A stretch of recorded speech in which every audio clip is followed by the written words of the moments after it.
کیا کہیں گے؟ اور 9 مئی کے حوالے سے بہت اعتراضات اور بہت سارے بے گناہ لوگوں کو بھی گرفتار جو ہے وہ کیا گیا ہے، تو ایک الزام تو یہ موجود ہے کہ ہائیبرڈ سے ہائیبرڈ پلس کے اوپر آپ کی جو جمہوریت ہے وہ چلی گئی ہے۔ ہو سکتا ہے کہ آپ کو یہ لگ رہا ہو کہ سب ٹھیک چل رہا ہے، مگر ابھی شاہد خاقان عباسی صاحب کہہ رہے تھے کہ کچھ بھی ٹھیک نہیں ہے، اور اس طرح سے نظام کیسے آگے جا سکتا ہے سر؟ دیکھیں، کچھ بھی ٹھیک کیسے نہیں ہے، ان سے پوچھا جانا چاہیے کہ کچھ بھی ٹھیک کیسے نہیں ہے۔ معاملات مسائل جب آپ وزیر اعظم تھے تو اس وقت بھی تھے، دہشت گردی نے اس وقت بھی ایک کروٹ لی تھی، تو معاملات اس وقت بھی بعض الجھے ہوئے تھے، اس وقت بھی کبھی کوئی نہ کوئی ٹسل جو تھی اداروں کے ساتھ چل رہی تھی، تو آج تو معاملہ بہت بہتر طریقے سے چل رہا ہے۔ جہاں تک 9 مئی ہے، 9 مئی کے حوالے سے آسما آپ کی تاریخ پہ نظر ہے، ظاہر ہے کہ ہم نے تو بہت کچھ دیکھا ہے، آپ نے نہیں دیکھا ہے، لیکن آپ جانتی ضرور ہیں۔ آپ دیکھیے کیسے کیسے معاملات نہیں ہوئے، مشکلات نہیں آئی ہیں، جیلوں میں گئے ہیں، پھانسیوں پہ چڑھے ہیں، سیاستدانوں پہ مظالم ہوئے ہیں، سیاستدان شاہی کلا کے اندر بند رہے ہیں۔ کبھی یہ کچھ ہوا ہے 9 مئی کے جیسا؟ ایک دن کے اندر 200-250 مقامات پہ منصوبہ بند طریقے سے آپ حملے کرتے ہیں، اور حملے بھی نہیں کرتے ہیں کہ جی یہ دکان جلا دی یا کریانہ سٹور جلا دیا۔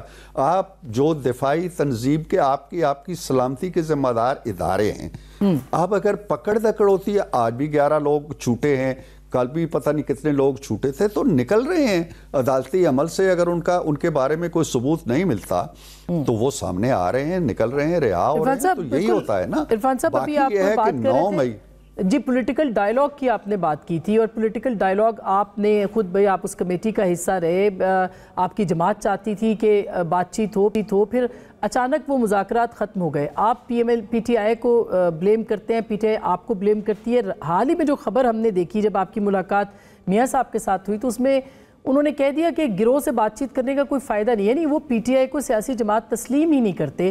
تو کیا ہم یہ سمجھ لیں کہ اب مذاکرات بھی نہیں ہوں گے اور پی ٹی آئی کو وہ تسلیم ہی نہیں کرنا چاہتے؟ نہیں، ایسی بات تو انہوں نے نہیں کہی، لیکن اگر انہوں نے یہ ضرور کہا ہے کہ مذاکرات کے لیے ایک ماحول، ایک فضا ہونی چاہیے، اور اس کے لیے جو بنیادی بات ہے وہ مذاکرات کرنے والے جو دونوں فریق ہیں ان کے درمیان ایک انڈرسٹینڈنگ ہونی چاہیے کہ آئے ہم بیٹھیں، ہم بات چیت کریں۔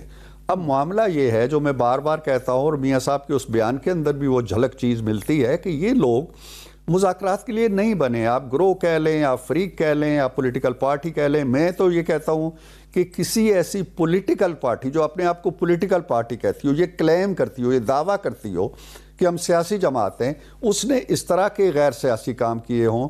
آپ مجھے ایک لمحے کے لیے بھارت کی کسی ریاست کی طرف سے اگر ایسا ہو کہ اس ریاست کا جو وزیر اعلیٰ ہے وہ اپنے لاؤ لشکر لے کے نئی دہلی پہ چڑھ دوڑے، تو کیا ہوگا؟ کیا رد عمل ہوگا؟ امریکہ کی کوئی ریاست یہ کام کر کے دیکھے نا۔ ہمارے ہاں تو یہ معمولات حیات بنے ہوئے ہیں کہ ایک صوبہ جو ہے اس کا وزیر اعلیٰ اپنا لاؤ لشکر لیتا ہے، سرکاری وسائل استعمال کرتا ہے، ایون سرکاری بندوں کو لیتا ہے اور آ کے اسلام آباد پہ چڑھ دوڑتا ہے، ہم اسے معمولات حیات میں قرار دے دیتے ہیں۔ تو 9 مئی معمولات حیات میں سے نہیں ہے۔ 9 مئی ہماری تاریخ کا بہت بڑا المیہ ہے، اور میں تو اس المیہ کے اندر یہ بھی جوڑتا ہوں کہ اس المیہ کے بعد قرار واقعی جو سزائیں ہونی چاہیے تھی، جو گرفت ہونی چاہیے تھی، جو کڑی گرفت ہونی چاہیے تھی، وہ نہیں ہوئی ہے۔ ابھی 1.5-2 سال کا عرصہ ہو گیا ہے، ہم تو نہیں سن رہے ہیں کہ اس سانے کے اندر ملوث لوگ جو ہیں ان میں سے کتنوں کو سزا ہوئی ہے۔ جب بھی کوئی خبر آتی ہے وہ یہی آتی ہے کہ کتنے رہا ہو گئے۔ بالکل، لیکن اس کا مطلب یہ ہے کہ آپ نے جو مذاکرات شروع کیے تھے اس کے اندر پہلی بات تو یہی تھی کہ اسیران کی رہائی، اور پھر آپ نے لسٹیں بھی مانگی، پھر آپ نے ایک پریس کانفرنس بھی کی اور کہا کہ کمیشن بھی نہیں بن سکتا، آپ نے کہا کہ یہ معاملہ بھی 9 مئی والا بھی نہیں ہو سکتا۔ جب یہ سب کہہ دیا تو پھر پی ٹی آئی ذمہ دار تو نہیں ہے کہ وہ گفتگو آگے نہیں بڑھی۔ کیوں ناکام ہوئے مذاکرات؟ یہ بھی تو تاریخ کا حصہ ہے عرفان صاحب۔ دیکھیے، تاریخ کا حصہ یہ ہے کہ جو آپ کہہ رہی ہیں یہ بالکل نہیں ہوا۔ ہم نے کسی پریس کانفرنس میں، کسی پریس ٹاک کے اندر، کسی گفتگو میں ہم نے، ہمارے کسی ممبر نے، میں نے بحیثیت ترجمان یہ بات نہیں کہی کہ نہ کمیشن بن سکتا ہے، نہ تحقیقات ہو سکتی ہیں، نہ بالکل ایگزیکٹلی جو الفاظ ہمارے تھے جی کہ ہم جو بھی پاسبلٹیز ہو سکتی ہیں ان کی طرف جائیں گے، اور ہم جا رہے تھے. ہم نے 3-4 سیریس میٹنگز کی، وکلاء کو بلایا اور ایک حل کی طرف جا رہے تھے. انہوں نے تو آپ دیکھیں نا ذرا ان چیزوں پہ بھی نظر رکھے کہ مذاکرات ہم نے توڑے ہیں. جب مذاکرات کا اعلان وہ کرتے ہیں اور وہ آتے ہیں تو ساتھ ہی نافرمانی کی کال آتی ہے، ساتھ ہی یہ آتا ہے جی کہ پیسے نہ بھیجو. ساتھ ہی عین مذاکرات کی دوسری میٹنگ ہو رہی تھی اور ایک بم شیل پھینکا عمران خان صاحب نے اور ایک بہت بڑی سیاسی کی گالی دی ہمارے وزیر اعظم کو، اسی طرح کی جس طرح کی گالی کا چرچہ ابھی آپ تھوڑی دیر پہلے کر رہی تھی. اس طرح مذاکرات چلتے ہیں. اور پھر عالم یہ تھا، آج میں آپ کو بتا رہا ہوں کہ جو ان کے ارکان تھے ان بیچاروں کی سانس اکھڑی ہوتی تھی کہ ہم یہ بات کریں تو وہ دوسرے کی طرف کنکھیوں سے دیکھتے تھے کہ یہ خان تک پہنچے گی تو ہمارا کیا حشر ہوگا. وہ بالکل آج کل آپ نے دیکھا ہے نا، انہوں نے کہا جی کہ ہم نے چیف جسٹس سے ملاقات کی ہے تو جو خان صاحب ہیں ان سے ہم نے 3 دفعہ جا کے پوچھا ہے. خوف کا یہ عالم ہے. تو ایسے میں کیا مذاکرات چلتے؟ ہم نے طے کیا بڑی بحث کے بعد کہ 7 ورکنگ ڈیز کے بعد ہم آئیں گے. 7 دن نہیں گزرے تھے کہ وہاں بنی گالہ سے اعلان جاری ہو گیا. تو اس سارے نظام کی جو جان ہے نا وہ ایک طوطے کے اندر ہے. یہ نظام کوئی حیثیت نہیں رکھتا، پارٹی کوئی حیثیت نہیں رکھتی، پارٹی کی کوئی نظم نہیں ہے. تو جب ایسا ہو تو مذاکرات کیسے چلیں گے؟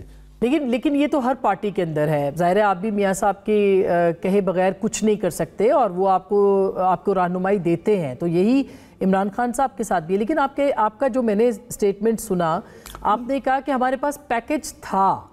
وہ کیا پیکج تھا عرفان صاحب؟ آج بتائیں آپ لوگوں کو اگر کوئی پیکج تھا کیا، کیونکہ دوسری طرف سے یہ سننے کو ملتا تھا کہ آپ کے پاس تو اختیار ہی نہیں تھا. آپ کے پاس تو اختیار تھا ہی نہیں، وہ تو اختیار کہیں اور ہے. تو پھر کیا پیکج تھا جو آپ ان کو آفر کر سکتے تھے؟ دیکھیں نا، یہ 2 باتیں ہیں. پہلی بات تو یہ ہے کہ آپ نے کہا جی کہ ہم بھی میاں محمد نواز شریف صاحب سے یا وزیر اعظم سے ہدایات لیتے ہیں. اب دیکھیے کہ جب مذاکراتی عمل شروع ہو گیا تو اگر نواز شریف اسی طرح کی بات کرتے جس طرح کی خان صاحب نے ہمارے وزیر اعظم کے بارے میں کہی ہے تو ان کا رویہ کیا ہوتا؟ وہ آسمان سر پہ اٹھا لیتے، تکہ بوٹی کر دیتے ہماری. ان کا چلن یہ ہے. باقی یہ رہا کہ اب پیکج یقیناً بہت ان کی امیدوں کے مطابق تو نہیں تھا یا نہیں ہو سکتا، یا اگر ہم چاہیں بھی تو وہ ایک قدم اور آگے جا کے بات کرتے ایک اور. لیکن ایک فارورڈ ضرور تھا اور بڑی حد تک میں سمجھتا ہوں کہ ان کے لیے وہ جو موقع تھا شاید وہ موقع اب انہیں اپوزیشن اتحاد میں بھی نہ ملے، وہ تحریکوں میں بھی نہ ملے، وہ اور جو اسمبلی کے اندر مارداڑ کر رہے ہیں اس سے بھی نہ ملے. وہ ٹرین انہوں نے گنوا دی، وہ بس انہوں نے گنوا دی ہے اور وہ شاید اب اس بس کو نہیں پہنچ پائیں گے. وہ کیا تھا؟ مطلب تھوڑا سا آپ بتائیں تو صحیح، کیونکہ لگتا ہے ایسے کہ یہ نہیں کیا تھا. دیکھیں نا کیا تو اب ہماری 7 جماعتیں تھیں، ہم اکیلے نہیں تھے. پیپلز پارٹی تھی، دوسری جماعتیں تھیں، اور ہمارا جس دن ہم جا کے بیٹھے اور 1 گھنٹہ بیٹھے رہے اپنی فائلیں لے کے کہ وہ آئیں گے تو ان سے بات کریں گے، تو وہ نہیں آئے.